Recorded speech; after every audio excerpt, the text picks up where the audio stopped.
Assalamualaikum warahmatullahi wabarakatuh. Alhamdulillah hamdan wa syukran ala ni'amillah, salatan wa salaman ala rasulillah, amma ba'du. Hadirin para netizen yang dimuliakan Allah subhanahu wa ta'ala. Pada kesempatan video kali ini kita akan mengomentari pernyataan Gus Nur atau nama lengkapnya Sugi Nur Raharja. Jadi sebenarnya tidak pantas disebut Gus ya. Karena apa? Ya dia bukan anak kiai dan bukan dari kultural NU asli lah begitu. Tetapi ini lebih kepada branding nama agar laku, dikenal masyarakat luas dan mengidentikan diri dengan NU. Loh, apakah Gus Nur bukan NU atau Nur Sugi ini bukan NU? Secara kultur keturunan mungkin iya, tetapi secara ideologi dia sudah berevolusi. Sudah berkelana menjadi luar NU, pemikirannya itu loh. Jadi banyak kasus-kasus seperti ini. Orang-orang yang asalnya dari NU, terdidik dengan NU, kemudian dalam tanda kutip salah pergaulan, akhirnya menjadi radikal, menjadi Islam transnasional. Apa itu Islam transnasional? Islam yang merupakan cabang atau kepanjangan dari program luar negeri, begitulah kira-kira. Apa saja itu? Banyak. HTI atau Hizbut Tahrir yang markasnya di London, kemudian Ikhwanul Muslimin yang markasnya di Mesir, mempunyai cabang di Indonesia yang berbentuk Partai Keadilan Sejahtera PKS, mengadakan pengajian di Indonesia, merekrut pemuda-pemudi muslimin Indonesia yang notabene-nya adalah orang-orang NU, dengan pengajiannya yang juga aktif melalui LIKO itu. Kemudian ada lagi jamaah tabligh yang markasnya di India, itu juga melebarkan sayapnya ke Indonesia, merekrut pengajiannya dengan cara mendatangi rumah ke rumah untuk diajak khuruj beserta mereka ke luar daerah, dan kemudian target terakhir adalah ke India, Pakistan, dan Bangladesh. Ada juga Ahmadiyah yang markasnya di India juga, kemudian buka cabang di Indonesia. Ada juga Syiah yang markasnya di Iran. Kemudian ada Wahabi, Salafi yang markasnya di Arab Saudi, di Najd. Itu juga membuka pengajian di Indonesia. Kemudian ada Ba'alwi dari Yaman. Ada juga Jamaah Islamiyah. Ada juga ISIS. Dan banyak lagi yang lain.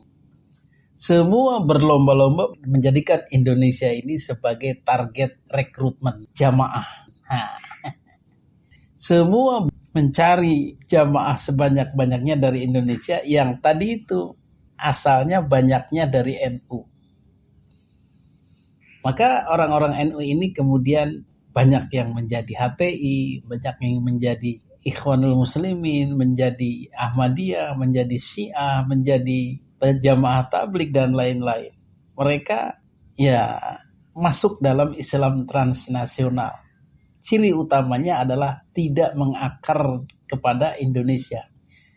Merenggang dengan Indonesia, nganggang, tidak menapak kepada Indonesia.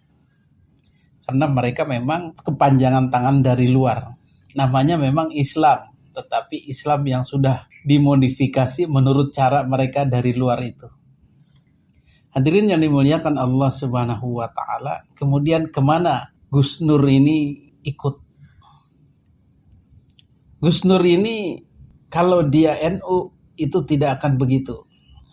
Dia pernah masuk penjara gara-gara menghina-hina NU. Nah, mungkin dia terpapar Wahabi Salafi atau Jamaah Islamiyah atau FPI-nya Habib Rizik.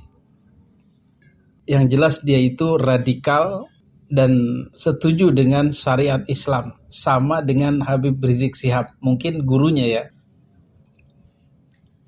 Hadirin yang dimuliakan Allah Subhanahu wa ta'ala, itulah profil Gus Nur atau Sugi Nur Raharja.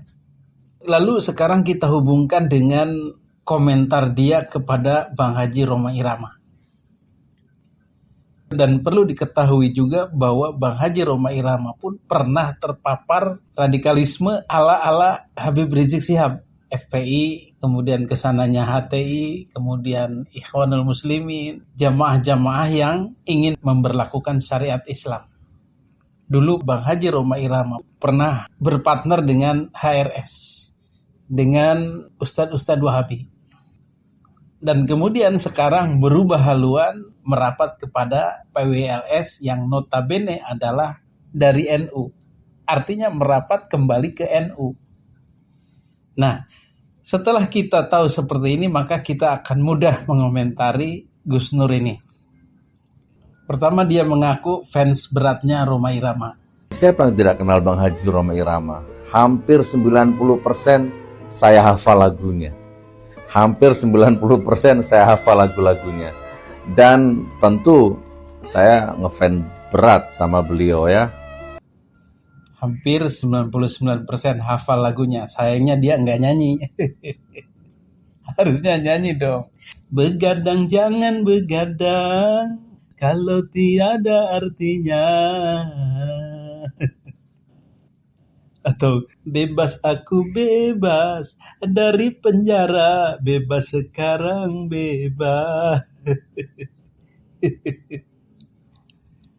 Dia tidak nyanyi, belum percaya itu. Tetapi rasa hormatnya, rasa takzimnya kepada Bang Haji patut diacungi jempol. Jadi setelah bebas dari penjara, Gus Nur agak-agak manis lah begitu. Tidak garang seperti dulu. Di penjara karena apa? Ya karena menuduh ijazah palsu itu. Jadi dia menuduh tanpa bukti, ya masuk penjara 6 tahun. Lah sekarang Roy Suryo dan kawan-kawan tidak belajar dari pengalaman. Yang sudah-sudah aja tidak bisa membuktikan di penjara, ini keke. Ya siap-siap mengikuti Gus Nur. Jadi sekarang kita bisa melihat kemana arahnya Gus Nur ini, apakah ke HRS ataukah ke Bang Haji. Dilihat dari fikrohnya, cara pemikiran radikalnya, dan pengalaman keluar masuk penjaranya, ya HRS. Dilihat dari pengakuannya sebagai penggemar Roma, ya Bang Haji. Tapi kan dia nggak nyanyi. Kembali lagi tadi kepada imutnya, manisnya Gus Nur yang sekarang setelah keluar dari penjara. Punya tata krama, sopan santun, merendah, takzim kepada Bang Haji. Itu sudah nilai plus. Dan Gus Nur ini juga hati-hati sekali memberikan masukan kepada Bang Haji agar kembali lagi kepada HRS. Kembali lagi kepada kelompoknya. Kembali lagi takbir, Allahu Akbar, syariat Islam. Begitulah kira-kira garis besarnya. Sehingga dia mulai mengajak-ngajak Bang Haji untuk, ayolah jangan ikut kelompok menjelek-jelekan Ba'alwi. Karena di Ba'alwi ada HRS teman saya. Dia minta, ya Bang Haji jangan mengambil posisi itu, menjelekkan Ba'alwi.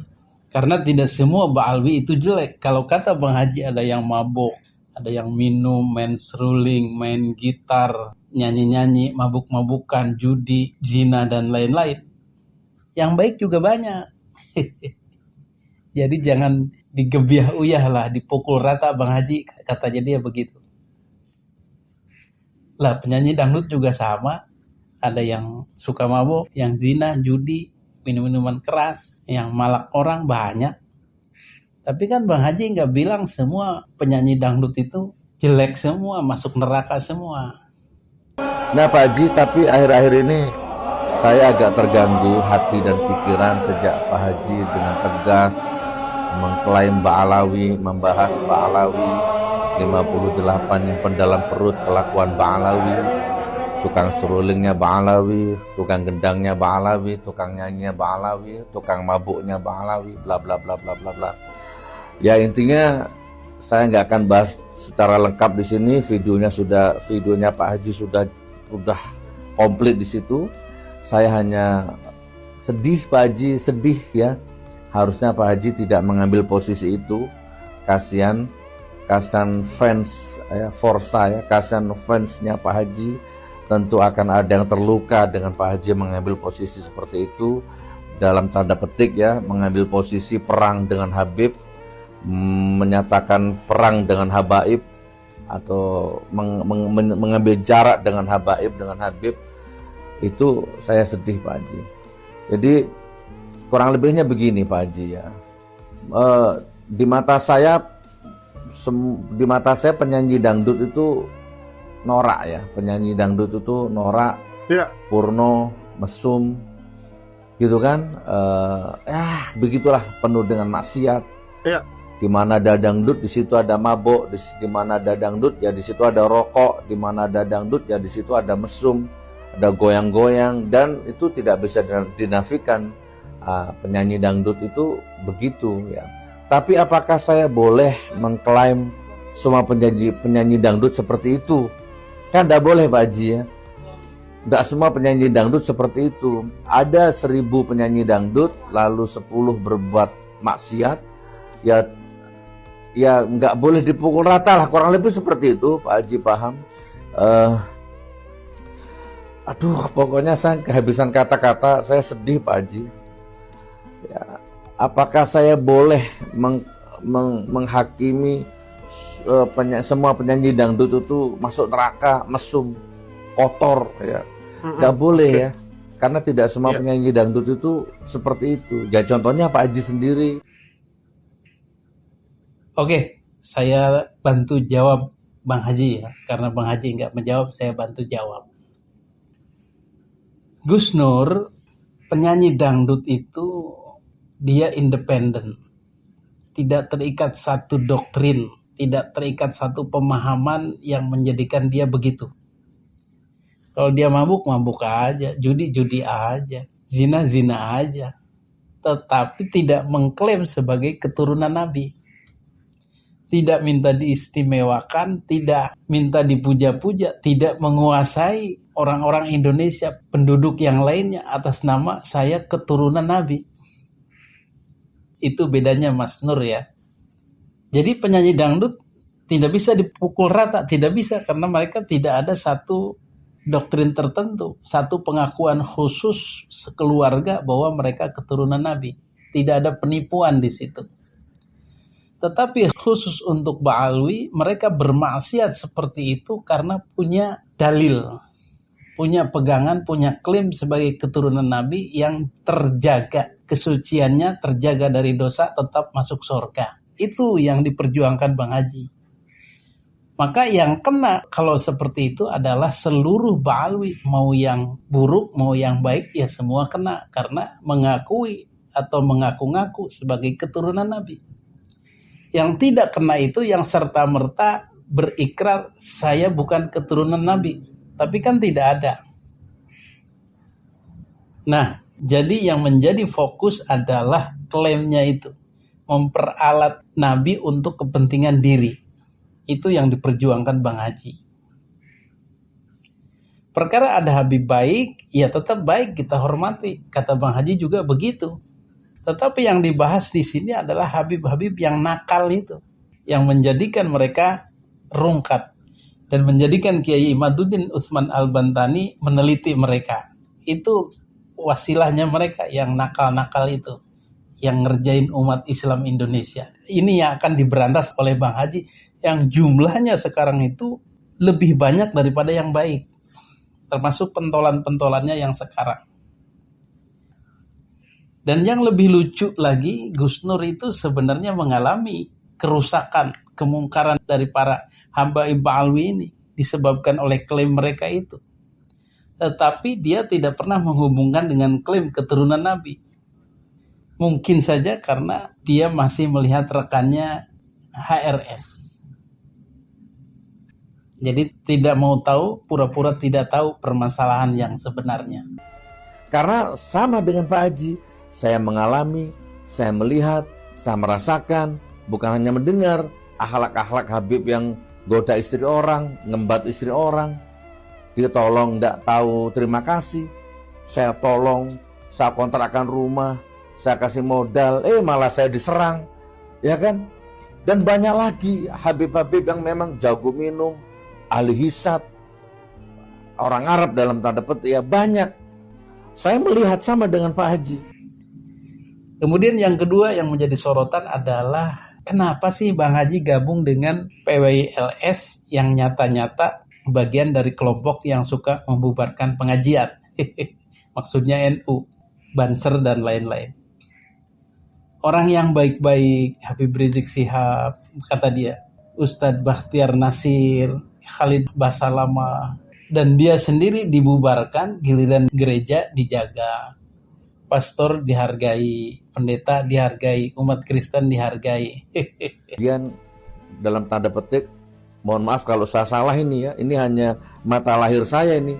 Pak Haji justru mendukung merapat kepada organisasi yang dalam tanda petik suka membubarkan pengajian, ya kan? Zakir Naik dibubarkan, Ustadz Abdul Somad dibubarkan, Ustadz Bakhtiar Nasir dibubarkan, Khalid Basalamah dibubarkan.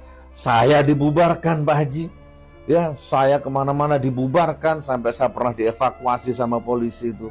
Lalu terus gimana? Sementara dangdutan dijaga, gereja dijaga, uwil dijaga, vihara dijaga. Ini juga kesalahan berpikir karena dia sudah di luar NU. Ini dia masih membahas itu lagi, menjelekkan NU lagi. Mau dia masuk penjara lagi 1,5 tahun. Jadi begini Mas Nur, Bang Haji itu sudah betul masuk ke PWLS, masuk ke NU yang merupakan agama yang manfaat, maslahat buat NKRI. Sementara yang Anda sebutkan tadi itu, HRS, Ustadz Bakhtiar Nasir, Ustadz Abdul Somad, Khalid Basalamah, Ustadz Syafiq Basalamah, Firanda dan lain-lain, itu mereka tidak maslahat buat NKRI. Karena apa? Karena memperjuangkan syariat Islam. Bukannya salah memperjuangkan syariat Islam, tapi tidak pada tempatnya. Mungkin di tempat lain yang Islamnya homogen satu silahkan bisa, tapi di sini kan negara milik bersama semua agama. Jadi untuk menjadikan Indonesia negara syariat Islam, ndak bisa toyo. Jadi bukan masalah agama yang salah, tempat yang salah. Jadi karena mereka pengajiannya begitu ya dilarang.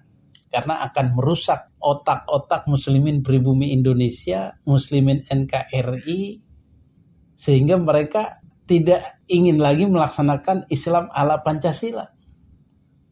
Karena bisa dicap kafir, bisa dicap masuk neraka, bisa dicap anti-Islam.